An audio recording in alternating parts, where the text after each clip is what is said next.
প্ৰিয়ংক খাৰ্গেক লৈ হাহাকাৰ যথেষ্ট হৈছে আৰু ৰাজীৱ ভৱনে ভয় খাইছে লাজু পাইছে অসমত সেমি কণ্ডাক্টৰ প্ৰকল্প স্থাপনৰ বিৰোধিতা কৰ্ণাটকৰ মন্ত্ৰী প্ৰিয়ংক খাৰ্গে এআইচিচিৰ সভাপতি মল্লিকাৰ্জুন খাৰ্গেৰ পুত্ৰ প্ৰিয়ংকা খাৰ্গে টুইটক লৈ এতিয়া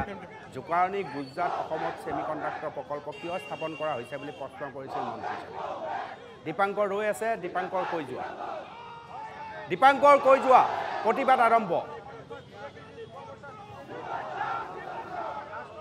হয় অনুপম এই মুহূৰ্তত এবিসি পইণ্টত উত্তপ্ত পৰিস্থিতিৰ সৃষ্টি হৈছে ভাৰতীয় জনতা যুৱ মৰ্চাই এই মুহূৰ্তত তেওঁলোকে প্ৰতিবাদ সাব্যস্ত কৰিছে কংগ্ৰেছৰ বিৰুদ্ধে তেওঁলোকে ইয়াত প্ৰতিবাদ সাব্যস্ত কৰা দেখিবলৈ পোৱা গৈছে ৰাজীৱ ভৱনৰ ঠিক সন্মুখতে এই মুহূৰ্তত প্ৰতিবাদ কৰিছে অসম প্ৰদেশ যি যুৱ মৰ্চাৰ এইসকল বিজেপিৰ কৰ্মকৰ্তা আমি দৃশ্যাংশ দেখুৱাবলৈ চেষ্টা কৰিছোঁ তেওঁলোকে কংগ্ৰেছৰ বিৰুদ্ধে সৰব হৈছে আমি মন্তব্য ল'ম যুৱ মৰ্চাৰ সভাপতি ৰাকেশ দাস প্ৰথমবাৰৰ কাৰণে ছেমি কণ্ডাক্টৰ ইণ্ডাষ্ট্ৰী আমাৰ অসমত লাগিব গৈ আছে কংগ্ৰেছৰ দৰে সদায় অসম বিৰোধী স্থিতি কৰা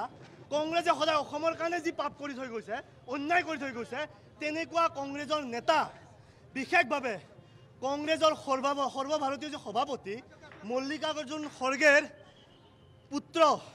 প্ৰিয়ংক খাৰ্গে যিদৰে মন্তব্য কৰিছে যে অসমত হেনো স্কিল নাই অসমত হেনো ৰিচাৰ্চৰ স্কোপ নাই মই ভাবোঁ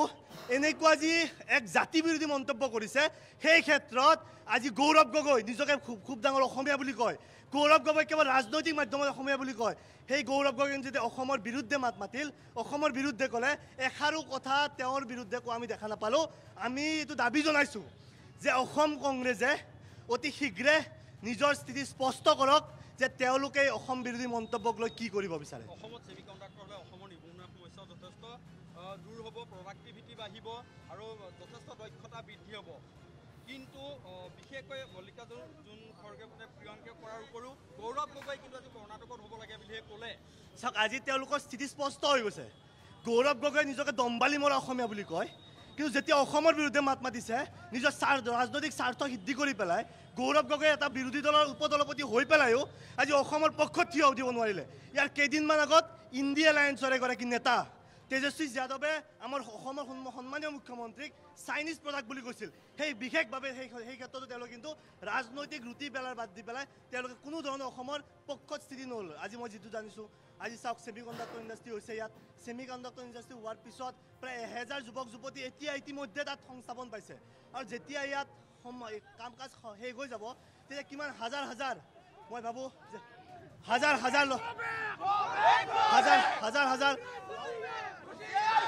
হাজাৰ ল'ৰা ছোৱালী সংস্থাপন পাব মই বুজি নাপাওঁ যে যোৱা 15 বছৰে আচলতে কংগ্ৰেছে আজি লাজ পাইছে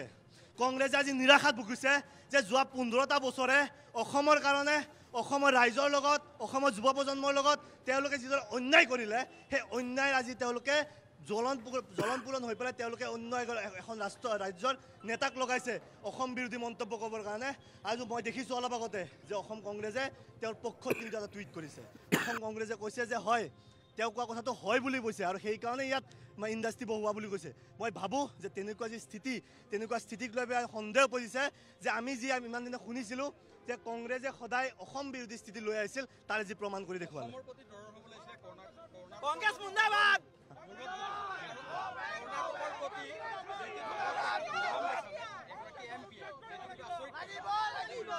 মই বুজি নাপাওঁ যে যেতিয়া মানুহ মৰে কৈ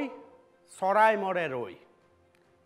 মল্লিকাৰ্জুন খাৰ্গেৰ পুত্ৰই যি কথা ক'লে এই কথাৰ পিছত ৰাজীৱ ভৱনক হেঁচা মাৰি ধৰিছে বিজেপিয়ে আৰু নিশ্চিতভাৱে এই বক্তব্য অসমীয়াৰ বাবে গ্ৰহণযোগ্য নহয়